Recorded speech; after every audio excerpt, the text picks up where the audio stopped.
प्रेम से बोलिए। प्रथम पूज्य गणेश भगवान की जय, शनि देव की जय। नमस्कार भक्तगण, आज हम श्रवण करेंगे शनिवार व्रत की पावन कथा का। शनि देवता को प्रसन्न करने का सबसे बड़ा उपाय है शनिवार व्रत। कहते हैं जो कोई सच्चे मन से शनिवार का व्रत का पालन करता है उसे शनि दोष से मुक्ति मिल जाती है। जिन लोगों की कुंडली में शनि कमजोर स्थित में हो उन्हें शनिवार का व्रत जरूर करना चाहिए। ये व्रत शनि साढ़े साती और शनि ढैया से भी राहत दिलाती है।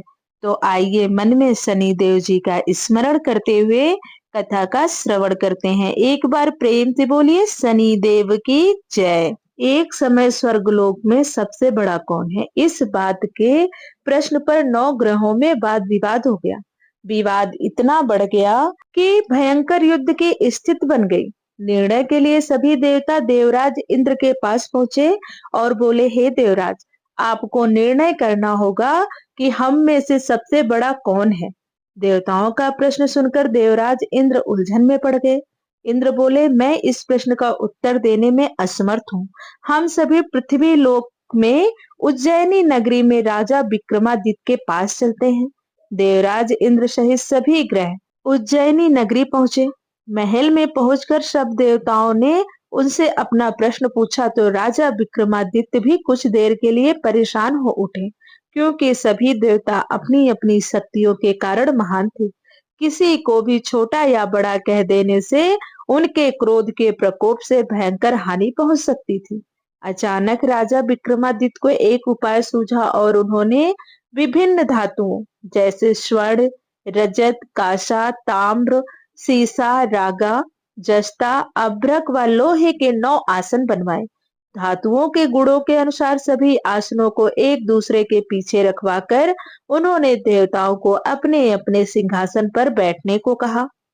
देवताओं के बैठने के बाद राजा विक्रमादित्य ने कहा, आपका निर्णय तो स्वयं हो गया है। जो सबसे पहले सिंहासन पर विराजमान है वही सबसे बड़ा है। राजा विक्रमादित्य के निर्णय को सुनकर शनि देवता ने सबसे पीछे आसन पर बैठने का कारण अपने को सबसे छोटा जानकर क्रोधित होकर कहा, राजा विक्रमादित्य, तुमने मुझे सबसे पीछे बैठाकर मेरा अपमान किया है। तुम मेरी शक्तियों से परिचित नहीं हो, मैं तुम्हारा सर्वनाश कर दूंगा। शनि देव ने कहा, सूर्य एक राशि पर 1 महीने, चंद्रमा 2.25 महीने, मंगल 1.5 महीने, बुध और शुक्र 1 महीने, बृहस्पति 13 महीने रहते हैं। लेकिन मैं किसी राशि पर 7.5 वर्ष तक रहता हूँ, जिसे साढ़े साती कहते हैं। बड़े बड़े देवताओं को मैंने अपने प्रकोप से पीड़ित किया है। राम को साढ़े साती के कारण ही वन में जाकर रहना पड़ा और रावण को साढ़े साती के कारण ही युद्ध में मृत्यु का शिकार बनना पड़ा। राजा, अब तो भी मेरे प्रकोप से नहीं बच सकेगा। इसके बाद अन्य ग्रहों के देवता तो प्रसन्नता के साथ चले गए, परंतु शनिदेव बड़े क्रोध के साथ वहां से विदा हुए। राजा विक्रमादित्य पहले की तरह ही न्याय करते रहे। उनके राज्य में सभी स्त्री पुरुष बहुत आनंद से जीवन यापन कर रहे थे। कुछ दिन ऐसे ही बीत गए। उधर शनि देवता अपने अपमान को भूले नहीं थे। विक्रमादित्य से बदला लेने के लिए एक दिन शनि देव ने घोड़े के व्यापारी का रूप धारण किया और बहुत से घोड़ों के साथ उज्जैनी नगरी पहुंचे। राजा विक्रमादित्य ने राज्य में किसी घोड़े के व्यापारी के आने का समाचार सुना तो उन्होंने अपने अश्वपाल को कुछ घोड़े खरीदने के लिए भेजा। घोड़े बहुत कीमती थे। अश्वपाल ने जब वापस लौटकर इस संबंध में बताया तो राजा विक्रमादित्य ने स्वयं आकर एक सुंदर व शक्तिशाली घोड़े को पसंद किया। घोड़े की चाल देखने के लिए राजा उस घोड़े पर सवार हुए तो वह घोड़ा बिजली की गति से दौड़ पड़ा। तेजी से दौड़ता घोड़ा राजा को दूर एक जंगल में ले गया और फिर राजा को वहां गिराकर जंगल में कहीं गायब हो गया। राजा अपने नगर को लौटने के लिए जंगल में भटकने लगा, लेकिन उन्हें लौटने का कोई रास्ता नहीं मिला। राजा को भूख प्यास लग गई। बहुत घूमने पर उसे एक चरवाहा मिला। राजा ने उससे पानी मांगा। पानी पीकर राजा ने उस चरवाहे को अपनी अंगूठी दे दी। फिर उससे रास्ता पूछकर वह जंगल से निकलकर पास के नगर में पहुंचा। राजा ने एक सेठ की दुकान पर बैठकर कुछ देर आराम किया उस सेठ ने राजा से बातचीत की तो राजा ने उसे बताया कि मैं उज्जैनी नगरी से आया हूँ। राजा उस सेठ की दुकान पर कुछ देर बैठे रहे। उतनी देर में उस सेठ की बहुत बिक्री हो गई। सेठ ने राजा को बहुत भाग्यवान समझा और खुश होकर उसे अपने घर भोजन के लिए ले गया। सेठ के घर में सोने का एक हार खूंटी पर लटका हुआ था। राजा को उस कमरे में छोड़कर सेठ कुछ देर के लिए बाहर गया। तभी एक आश्चर्यजनक घटना घटी। राजा के देखते देखते सोने के उस हार को खूंटी निगल गई। सेठ ने कमरे में लौटकर हार को गायब देखा तो चोरी का संदेह राजा पर ही किया, क्योंकि उस कमरे में राजा ही अकेला बैठा था। सेठ ने अपने नौकरों से कहा कि इस परदेसी को रस्सियों से बांधकर नगर के राजा के पास ले चलो। नौकरों ने वैसा ही किया। राजा विक्रमादित्य को रस्सियों में बांधा और राजा के सामने उपस्थित हुए। राजा ने विक्रमादित्य से हार के बारे में पूछा। तब राजा विक्रमादित्य ने कहा कि मेरे देखते ही देखते खूंटी ने हार को निगल लिया था। ऐसी बात को सुनकर राजा को बहुत क्रोध आया और राजा ने क्रोधित होकर चोरी करने के अपराध में विक्रमादित्य के हाथ पांव काटने के आदेश दे दिए। राजा विक्रमादित्य के हाथ पांव काटकर उसे नगर की सड़क पर छोड़ दिया गया। कुछ दिन बाद एक तेली ने राजा विक्रमादित्य को देखा तो उस पर दया आ गई। उसे उठाकर वह अपने घर ले गया और उन्हें अपने कोल्हू पर बैठा दिया। राजा आवाज देकर बैलों को हाँकता रहा। इस तरह तेली का बैल चलता रहा और राजा को भोजन मिलता रहा। शनि के प्रकोप की 7.5 पूरी होने पर वर्षा ऋतु प्रारंभ हुई। वर्षा ऋतु के साथ साथ राजा विक्रमादित्य के अच्छे दिनों की शुरुआत भी शुरू हो गई। राजा विक्रमादित्य एक रात मेघ मल्हार गा रहे थे। तभी उस रात राजकुमारी मोहिनी रथ पर सवार होकर उस तेली के घर के पास से गुजरी। उसने मेघ मल्हार सुना तो उसे बहुत अच्छा लगा और दासी को भेजकर गाने वाले को बुला लाने को कहा। दासी ने लौटकर राजकुमारी को अपंग राजा के बारे में सब कुछ बता दिया। राजकुमारी उसके मेघ मल्हार से बहुत मोहित हुई। अतः उसने सब कुछ जानकर भी अपंग राजा से विवाह करने का निश्चय कर लिया। राजकुमारी ने अपने माता पिता से जब यह बात कही तो वे हैरान रह गए। रानी ने मोहिनी को समझाया, बेटी तेरे भाग्य में तो किसी राजा की रानी होना लिखा है, फिर तो उस अपंग से विवाह करके अपने पांव पर कुल्हाड़ी क्यों मार रही है। राजकुमारी ने अपनी जिद नहीं छोड़ी। अपनी जिद पूरी कराने के लिए उसने भोजन करना छोड़ दिया और प्राण त्याग देने का निश्चय किया। आखिर राजा रानी को विवश होकर अपंग विक्रमादित्य से राजकुमारी का विवाह करना पड़ा। विवाह के बाद राजा विक्रमादित्य और राजकुमारी तेली के घर में रहने लगे। उसी रात स्वप्न में शनि देव ने राजा से कहा, राजा तुमने मेरा प्रकोप देख लिया। मैंने तुम्हें अपने अपमान का दंड दिया है। राजा ने शनिदेव से क्षमा करने को कहा और प्रार्थना की, हे शनिदेव, आपने जितना दुख मुझे दिया है अन्य किसी को ना देना। शनिदेव ने कुछ देर तक सोचा, फिर कहा, राजा मैं तुम्हारी प्रार्थना स्वीकार करता हूँ।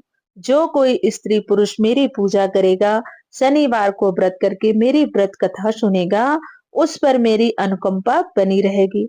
शनिदेव तो स्वप्न से गायब हो गए, लेकिन उनकी दया से राजा विक्रमादित्य के हाथ पांव वापस आ गए। प्रातः काल जब राजा विक्रमादित्य की नींद खुली तो अपने हाथ पांव देखकर राजा को बहुत खुशी हुई। उसने मन ही मन शनिदेव को प्रणाम किया। राजकुमारी भी राजा के हाथ पांव सही सलामत देखकर आश्चर्य में डूब गई। तब राजा विक्रमादित्य ने अपना परिचय देते हुए शनिदेव के प्रकोप की सारी कहानी सुनाई। सेठ को जब इस बात का पता चला तो दौड़ता हुआ तेली के घर पहुंचा और राजा के चरणों में गिरकर क्षमा मांगने लगा। राजा ने उसे क्षमा कर दिया, क्योंकि यह सब तो शनिदेव के प्रकोप के कारण हुआ था। सेठ राजा से विनती करने लगा कि हे राजन, आप मेरे घर चलें। सेठ राजा को अपने घर ले गए और उन्हें भोजन कराया। भोजन करते समय वहां एक आश्चर्यजनक घटना घटी। सबके देखते देखते उस खूंटे ने हार उगल दिया। सेठ जी ने अपनी बेटी का विवाह भी राजा के साथ कर दिया और बहुत सा स्वर्ण आभूषण धन आदि देकर राजा को विदा किया। राजा विक्रमादित्य राजकुमारी मोहिनी और सेठ की बेटी के साथ उज्जैनी पहुंचे तो नगर वासियों ने हर्ष से उनका स्वागत किया। अगले दिन राजा विक्रमादित्य ने पूरे राज्य में घोषणा कराई कि शनि देव सब देवों में सर्वश्रेष्ठ हैं। प्रत्येक स्त्री पुरुष शनिवार को उनका व्रत करे और व्रत कथा अवश्य सुने। राजा विक्रमादित्य की घोषणा से शनि देव बहुत प्रसन्न हुए। शनिवार का व्रत करने और व्रत कथा सुनने के कारण सभी लोग की मनोकामनाएं शनि देव की अनुकंपा से पूरी होने लगी। सभी लोग आनंद पूर्वक रहने लगे। प्रेम से बोलिए शनि देवता की जय। पौराणिक कथा के अनुसार शनिदेव ने हनुमान जी को वचन दिया हुआ है कि वे उनके भक्तों को कभी परेशान नहीं करेंगे। एक बार शनिदेव को अपनी शक्ति पर अपार घमंड हो गया। शनिदेव को लगने लगा कि उनसे शक्तिशाली कोई भी नहीं है। उनकी दृष्टि मात्र से ही व्यक्ति के जीवन में उथल पुथल शुरू हो जाती है। शनिदेव इसी मद में चूर होकर ऐसे स्थान पर पहुंचे जहां पर हनुमान जी प्रभु श्री राम की साधना में लीन थे। भगवान श्री राम की भक्ति में डूबे हुए हनुमान जी को देख शनि देव ने उन पर अपनी वक्र दृष्टि डाली, लेकिन कोई प्रभाव नहीं हुआ। इससे क्रोधित होकर शनि देव ने हनुमान जी को ललकारते हुए कहा, हे बानर, देख कौन सामने आया है। हनुमान जी ने शनि देव पर कोई ध्यान नहीं दिया और प्रभु श्री राम की भक्ति में लीन रहे। शनि देव ने सभी प्रयास कर लिए, लेकिन हनुमान जी पर कोई प्रभाव नहीं पड़ा। तो फिर क्या था, शनि देव का क्रोध सातवें आसमान पर पहुंच गया। तनाव और गुस्से में आकर शनि देव ने एक बार फिर प्रयास किया और कहा, हे बानर, आंखें खोल। मैं शनि देव तुम्हारी सुख शांति को नष्ट करने आया हूँ। इस संसार में ऐसा कोई नहीं है जो मेरा सामना कर सके। शनिदेव को ये विश्वास था कि ऐसा करने से हनुमान जी भयभीत हो जाएंगे और क्षमा मांगेंगे, लेकिन ऐसा कुछ भी नहीं हुआ। बहुत प्रयास करने पर हनुमान जी ने बहुत ही सहज भाव से पूछा कि महाराज, आप कौन हैं? इस बात को सुनकर शनिदेव को और क्रोध आ गया। शनिदेव हनुमान जी से बोले, अभी इसी समय मैं तुम्हारी राशि में प्रवेश करने जा रहा हूँ, तब समझ में आ जाएगा कि मैं कौन हूँ। इस बार भी हनुमान जी ने शनिदेव से कहा, आप कहीं और जाएं और उन्हें अपने प्रभु का स्मरण करने दें। कृपया करके मेरी पूजा में विघ्न न डालें। शनिदेव को हनुमान जी की ये बात कतई पसंद नहीं आई और ध्यान लगाने जा रहे हनुमान जी की भुजा पकड़ ली और अपनी तरफ खींचने लगे। हनुमान जी को लगा जैसे उनकी भुजा को किसी ने दहकते अंगारों पर रख दिया हो। उन्होंने तुरंत एक झटके में अपनी भुजा शनि देव की पकड़ से छुड़ाया।